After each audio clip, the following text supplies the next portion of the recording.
podcast where we talk about the stuff most men's podcasts are too afraid to touch. Today's episode is going to be wild, raw, and real. Buckle up. Yo, welcome back to the manual. Nick, you were just doing kettlebell swings in your office, weren't you? Got to get the blood pumping. The only other time I see you sweaty is really, really late at night, so it's good to see you again. It's good to be back. It's good to be back. It's been a minute since you and I podcasted together. Feels like it's been too long. Today, we're talking about porn. Hey. How about that? Sounds like a fun surprise. That's right. Sounds like a fun topic of discussion. We want to explore the role of porn as a symptom, not the source of a problem. We say pretty consistently, if not bordering on constantly, that guys should not set the simple goal of eliminating porn as a bad habit. And frankly, that there's a psychologist, Robert Duhigg, that says that you can't extinguish a bad habit. You can only change it. Nick, you oftentimes say to guys to not set a goal that a dead man could accomplish. Right. So it's neither the goal nor the main problem that needs to be addressed in order to leave it behind. So we want to explore what that means and actually get practical about then what is the problem? What do I need to consider in my life? And what do I need to prioritize in order to get free? So here's the deal. Most men come into recovery thinking porn is the problem. But what if porn is just a surface level solution to something deeper? What if it's a learned way of coping with emotional disconnection, boredom, fear, or shame? In this episode, we're going to explore the roots beneath the habit and challenge ourselves and those of you listening to stop managing porn and start healing the pain beneath.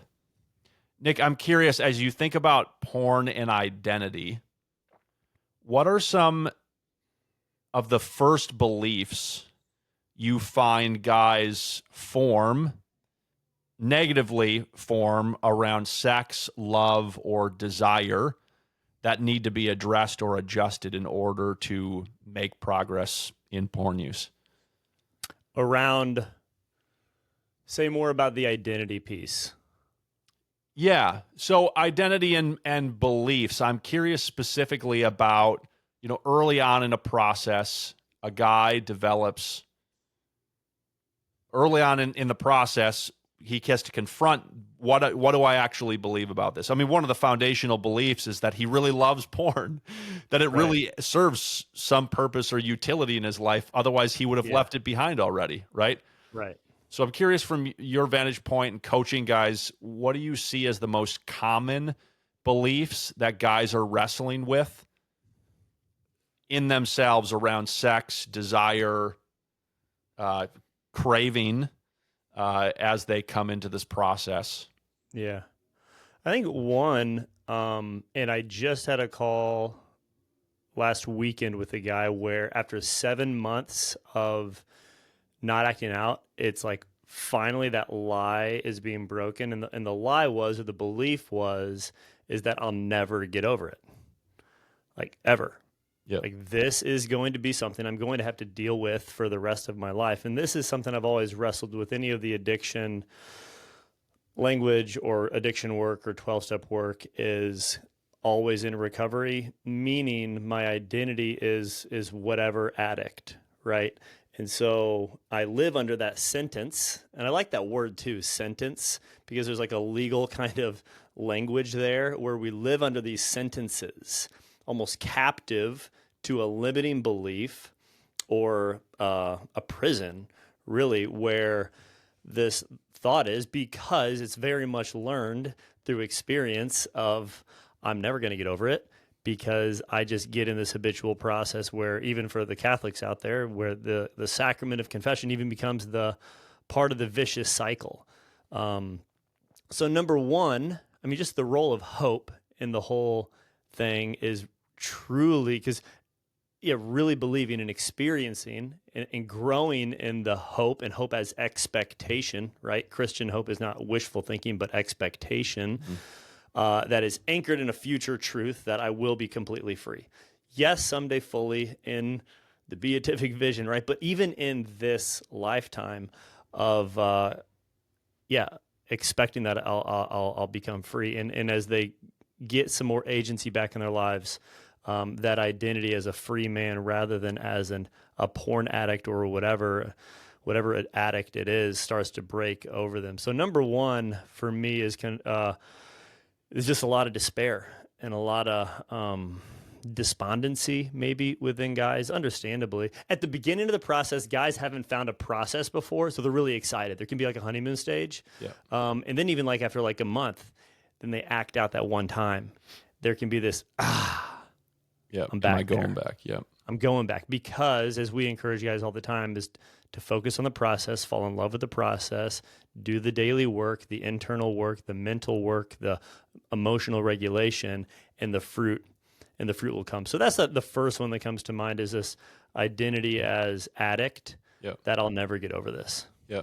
As you think about yourself doing the work in your own life to overcome addictions that you've been bound to, what was it for you that were some of the core beliefs that you wrestled with? Yeah. So for me, some of my core wounds, one is powerless. It's really interesting too.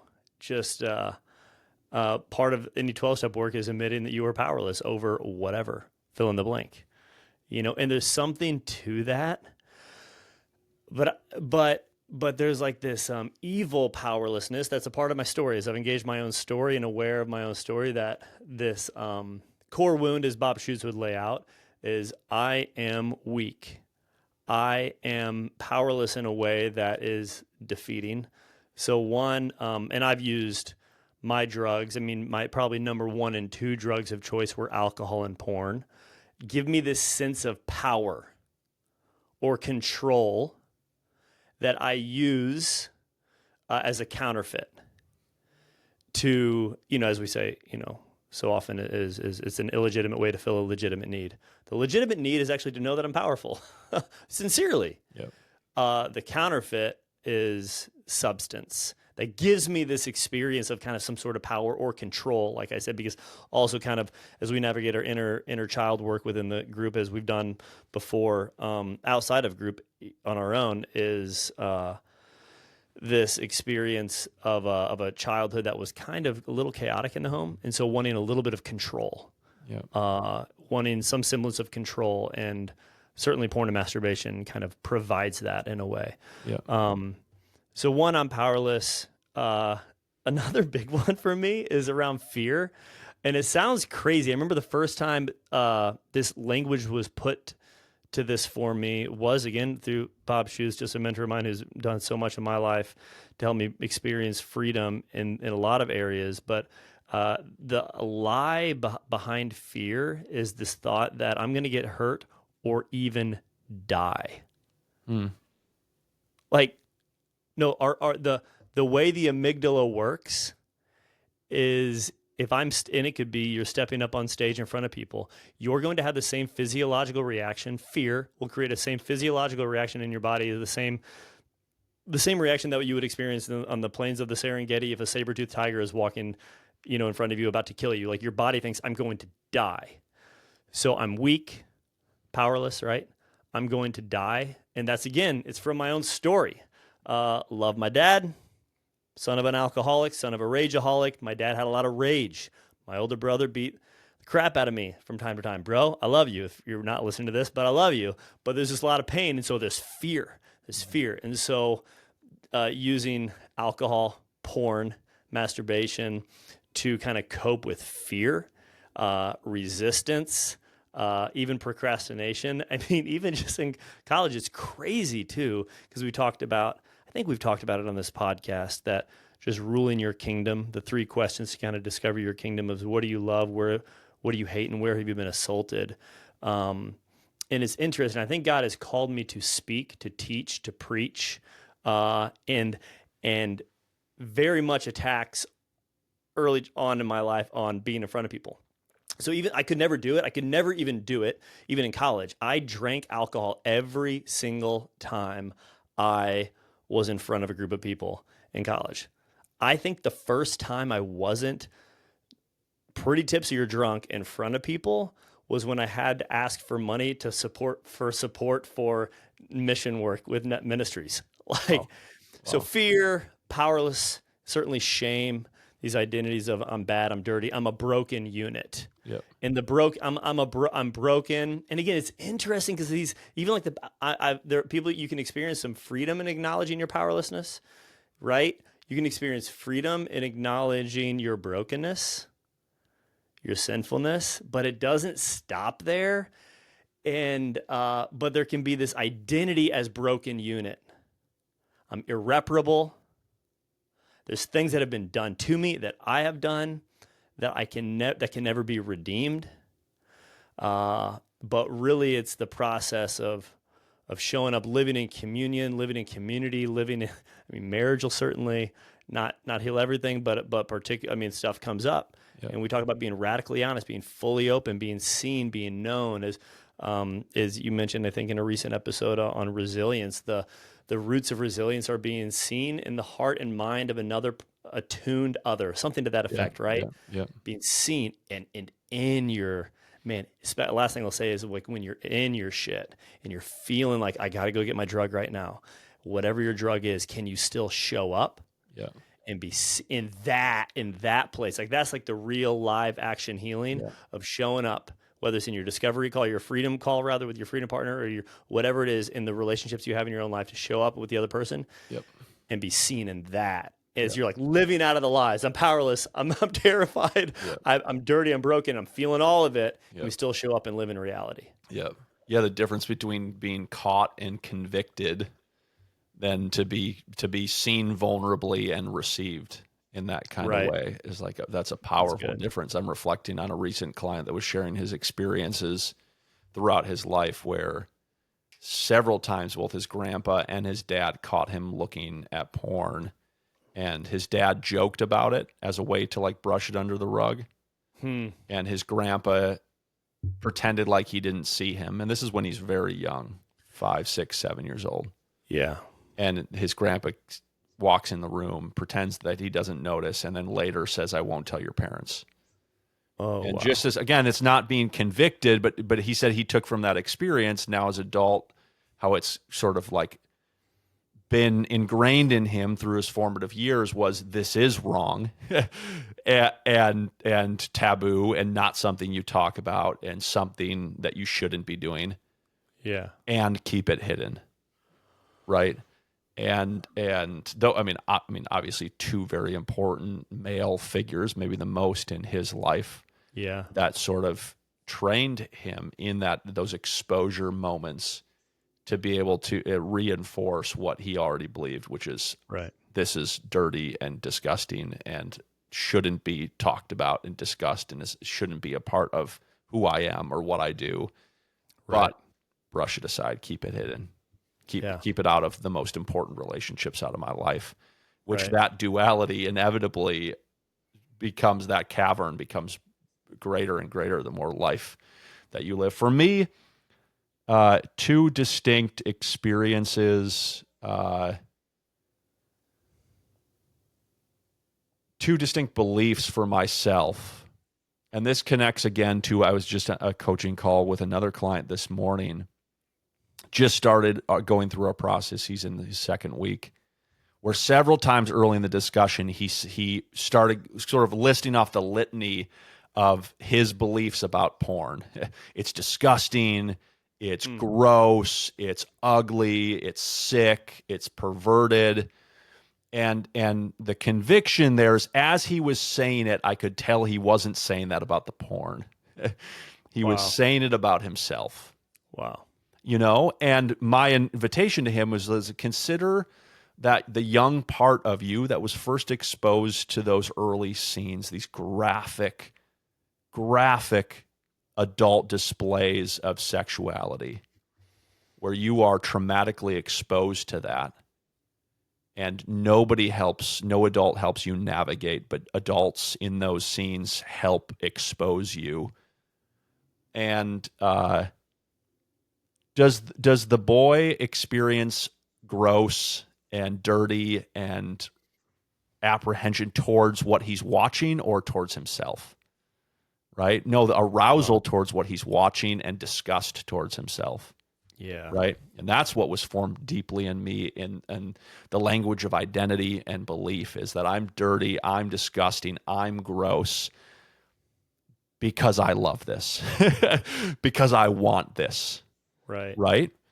And the second was that in the context, I think, of relationships and in dating relationships and trying to develop romantic relationships throughout young adult life, this performance mindset, that there's this kind of way that I want it to go because of how I've seen it played out in these films, not just the sexual intercourse or the sexual foreplay, but the romantic relationship in general, how women and men should treat each other, where it's this kind of these two actors like playing with each other, that it's this sort of this like game, that this dance that you have, rather than relationships being this progressively intimate encounter with another, like you said, where it's, it's what you said earlier about romantic marriage relationship reminded me of what my wife, who's a therapist, often reminds me about marriage, which is the core of marriage. One of the core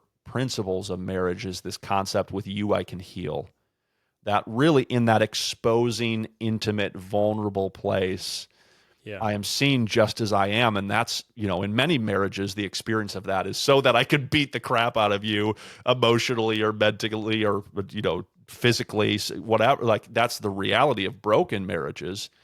But the beautiful thing about healed and restored marriages is that that same exposure exists, but the choice of the other is to invite that person into deep restoration and healing, right? And that's, it's hard work to accomplish.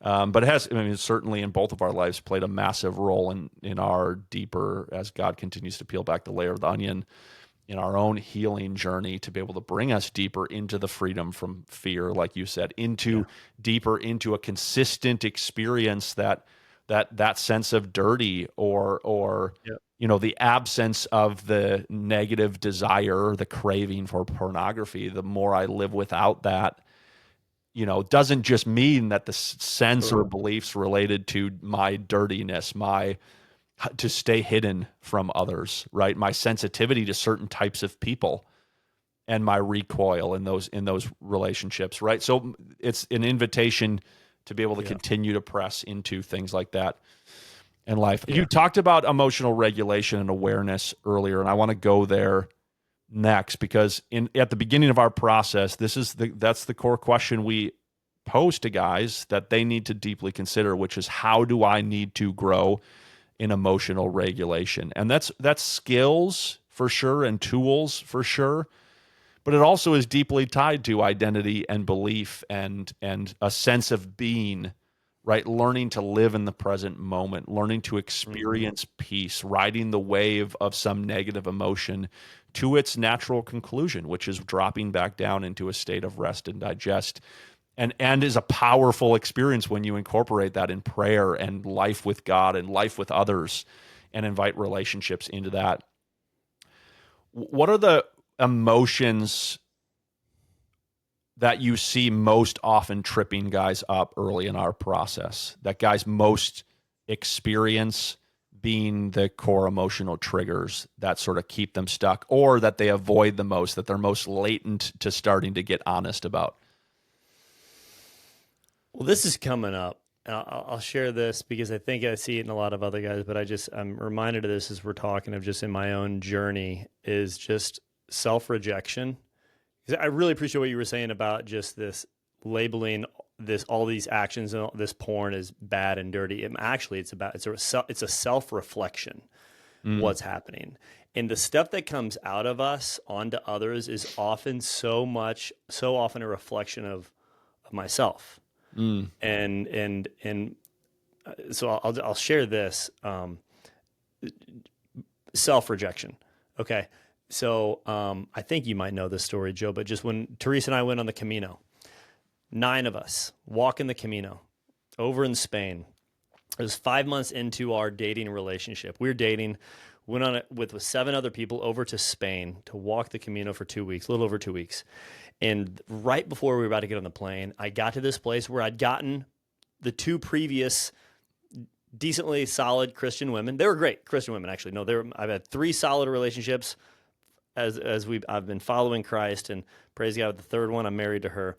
But I saw there was actually a pattern to these 3. And 5 months in, I didn't realize this, but 5 months in, I won out. I started becoming hypercritical of Teresa. I'm poking holes at all the things I used to like about her. I'm annoyed of her. I want to be around anyone but her. We got a plane to catch the next day to go to Spain. So we get on the plane to Spain. I can't hide it. All of my stuff's coming out. It's so obvious. I'm just living in my stuff. And she's like, what's going on? And I'm like, I don't know. I have no idea what's happening. I basically, once we landed in Spain, we talked, and my proposal was that we basically walk the Camino as brother and sister, is I think what I said, which she's like, great. That's what every woman wants to hear when you packed 2 pairs of clothes to walk for 3 weeks and no makeup, and your boyfriend of 5 months says, let's just walk as brother and sister and we'll figure it out at the end. 12 days into the Camino, I'm just at a rock bottom. I don't want to be around any of my group. I'm super annoyed of everyone. There was, quote, freedom to do whatever you wanted. You could stay back if you wanted. You could go ahead if you wanted. You didn't have to eat together. No, there was not freedom. We had to do everything together. And I just didn't want to be around anybody. I'm just like, all of my stuff's coming up. I'm talking about emotional regulation. I was all over the place. Just in my own body. I just didn't want to be in my own body. I wanted to numb. I wanted to medicate. And 12 days in, I decided to stay back, but I got to the next town about an hour or 2 after everybody else, and I'm like, I don't want to be around anyone. I'm going to go get my drug. And I got some whiskey, because that helps me emotionally regulate. The thing is our drugs work. That's Porn works. It helps me emotionally regulate. We got to acknowledge that. Yep.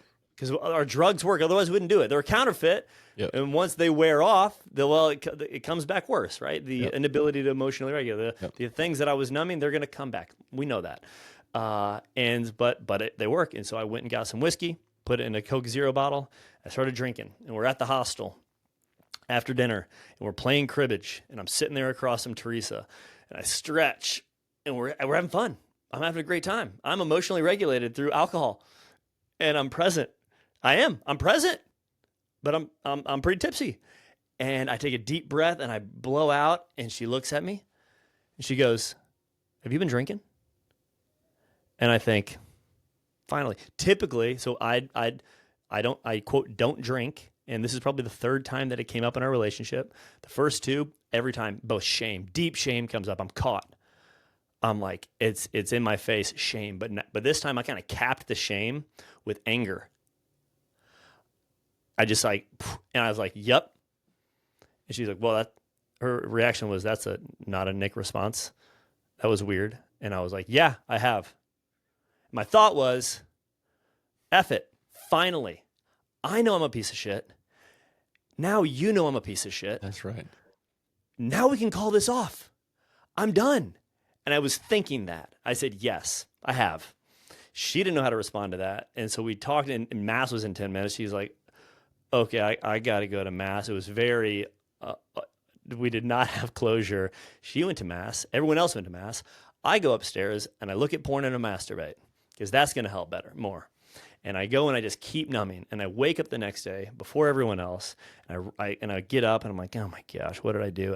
And I pull out my journal and I just write down, like, I feel like an effing little boy that got caught. And I just start going, like, what is going on? I just start writing all this stuff out, like, and just like all these emotions I'm experiencing, these thoughts I'm having. And that day I didn't talk to anybody, at least none of our group. That night I went to confession in Spanish, and I was like, alcohol and masturbación. The priest is like, okay. And I don't know if those are the words. And that night I'm talking with Teresa, and I'm like, we're sitting on these stone steps in an alleyway in northern Spain, and I'm sitting there and we're talking, and I'm like, I have no idea, but I'm feeling my stuff again. I'm like, I have no idea what to say. I'm like, I'm I feel broken. I've just got a lot of stuff going on. I don't know what to tell you, but I just don't know what to do with all of this stuff that's happening within me. Mm. And what happened next was one of the top, I would say, it's interesting. Every spiritual experience is certainly like incarnational and it's human, and it even a prayer, a quote prayer experience is, although it's maybe more quote spiritual, we pray with our bodies, right? It's you experience life sacramentally, as the church was able, Yep. incarnately in the moment. But I had one of those profound spiritual experiences that happened next. I'm sitting there and I basically all but break up with Teresa, again, from my own stuff. Mm. And I'm realizing, and this, as I'm reflecting this day, 5 months into all the other dating relationships that were pretty good, I wanted out. So out of this place of self-rejection, I'm rejecting her. I'm rejecting them. I'm rejecting everybody that wants to be close to me. I'm pushing them away. Out of my inability to self-regulate and out of my own wounds, I'm pushing others away, but I'm really rejecting myself. And I basically all but break up with Teresa. And she says, Nick, last night I was reminded of an experience I had 5 years ago when she was dating Robert, who's now a priest over in Rome. And she was like, when I was dating Robert, I remember I had an imaginative experience of laying down on a cross. And I remember telling Jesus that I wanted to lay down on this cross for Robert. And I remember him saying, that's an honorable desire, Teresa, but I'm not asking you to lay down on this cross. And I'm kind of making this quick nutshell for our conversation here. And she goes, I had a similar experience last night, Nick, and I imagined myself laying down on the cross. And my deepest desire is to lay down my life in self-sacrificial love for a man in marriage. And I felt the Lord giving me permission to do that. And she says, and just out of my complete self-rejection of her, she's working through her own stuff this whole time. And she says, Nick, you can, she goes, my desire is to stay in this. So I'm pushing people away. And again, this is in any relationship. We push those that are closest to us far away. But in this romantic relationship, if that's this situation, she goes, I want to stay in this. I'm willing to fight for this. But I need you to know that you can break up with me and I'll be okay. I will be fine. And stuff that she had been working through is because deeper than you, Nick, is Jesus, my anchor. And that's something that she'd worked through the last 12 days of me just rejecting her, pushing her away. And praise God, her sister was there on the community to walk her through all of her stuff that was coming up. But I don't know how to explain it. But in that moment, there was not an ounce of manipulation.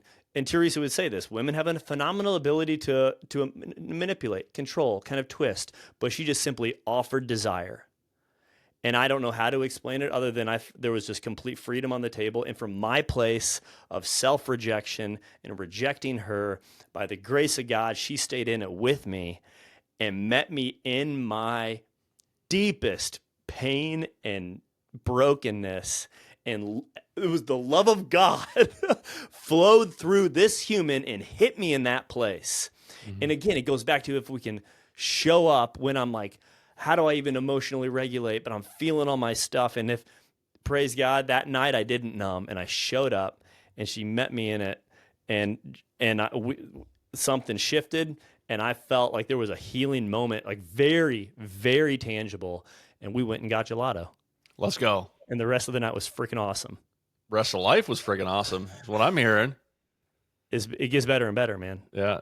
You know, and so I think, go ahead. Yeah, I'm curious from that experience because I think it's a beautiful real life experience of porn isn't the problem. Yeah. What porn was the symptom of the numbing of what you were attempting to numb, right? Yeah. And by the grace of God in this encounter, what you were attempting to numb comes out, this self-rejection, this pushing others away. I'm reminded of Carl Jung's quote or phrase about relationships, those closest to us. We treat the other.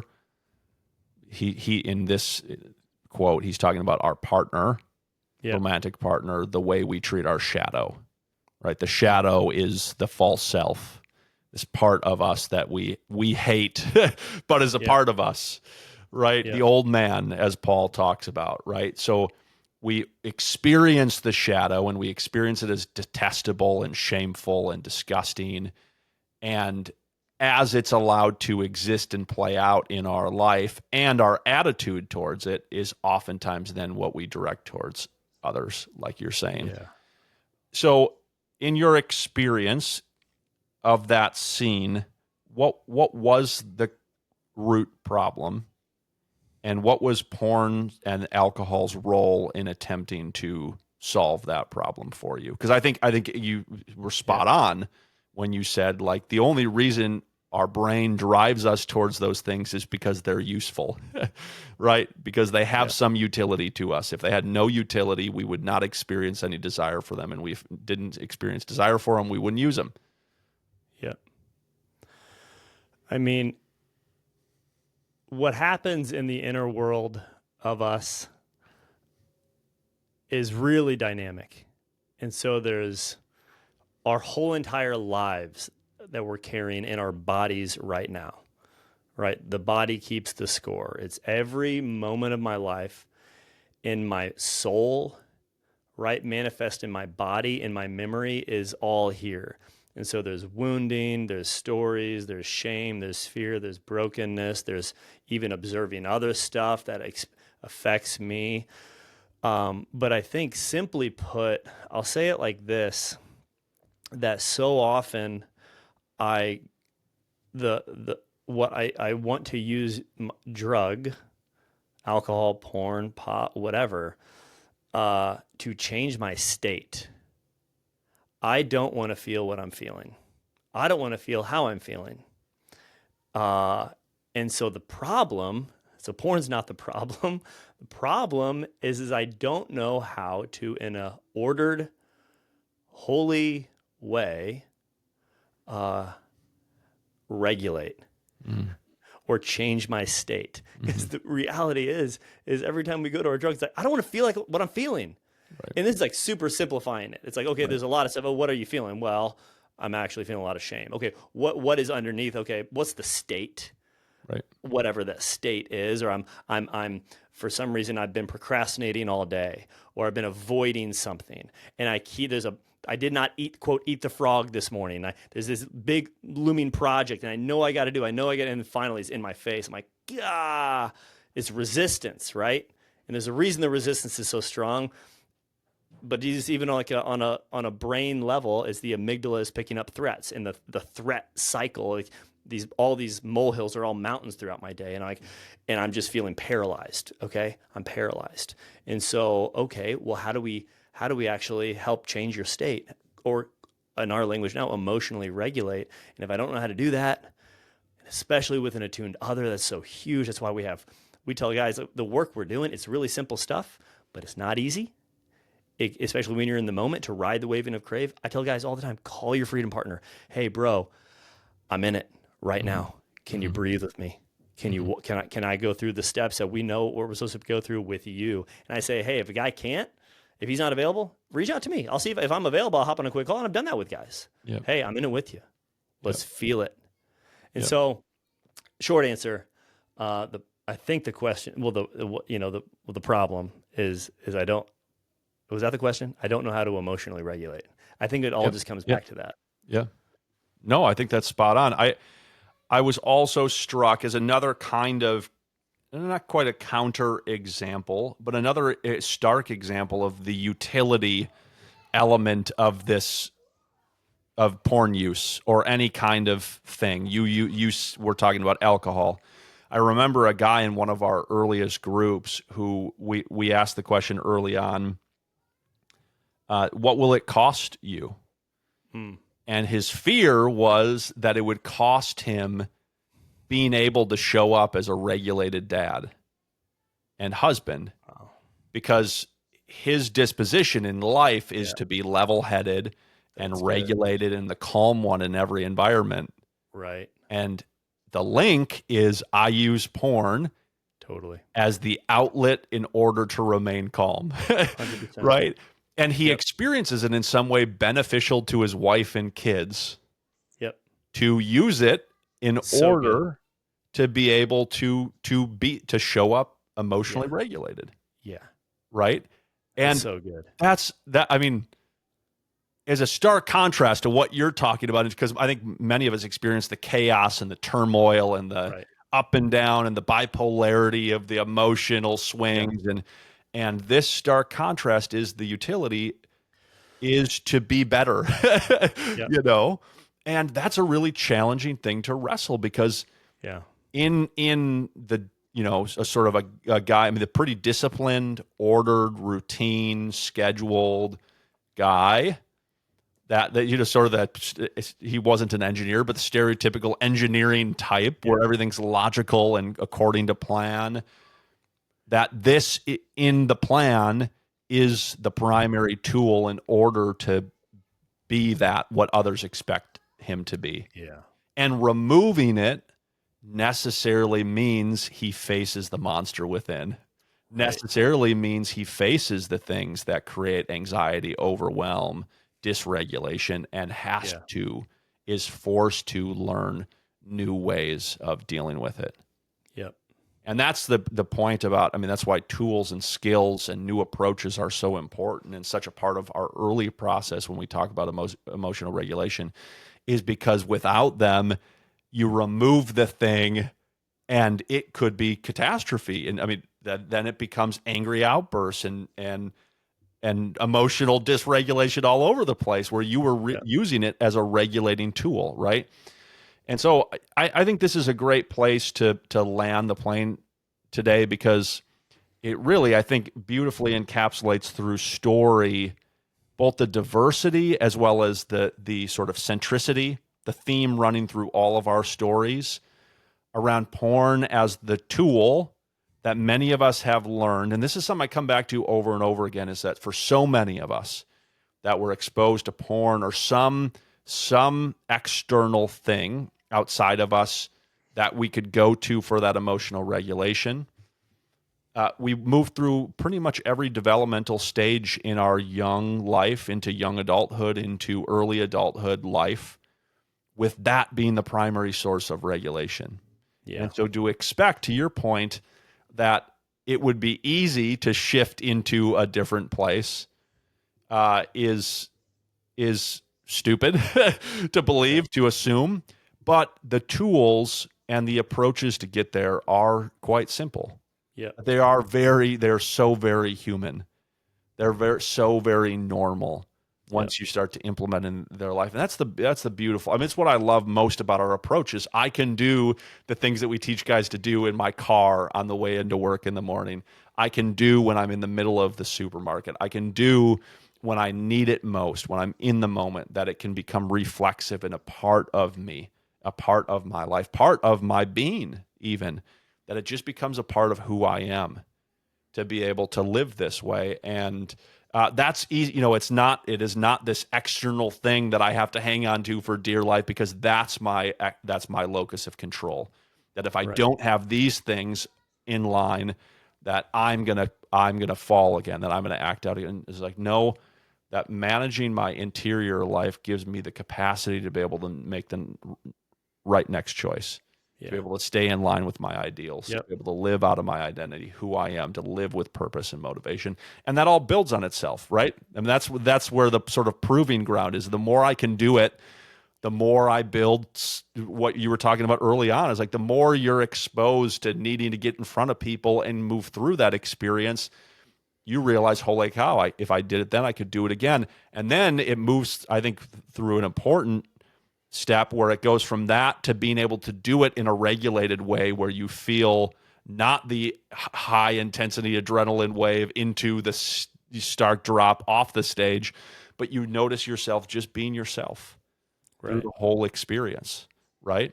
And that's where I think then in the context of speaking in front of people as the example, Right. where you can really offer something deeply meaningful to those people, because you're able to just be in Right. that context. And then without it becoming performative, you can perform Right. through your gift, without the need to be able to without the need to be performative in order to prove to Right. yourself that you are that thing, or to mask Right. from everybody else that you Yep. aren't something that you'd hate for them to believe about you, right?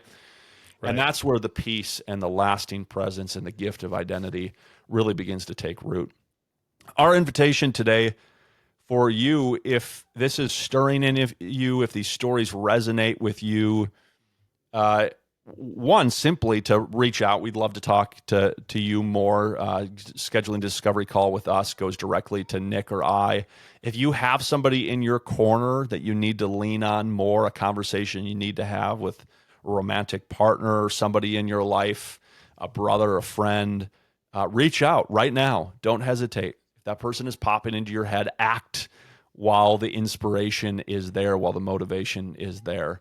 Take that courageous next step. You're not meant to get to freedom alone. You can be free, and we want to help you any way we can. You got this. So grateful to be with you all. We'll see you next week.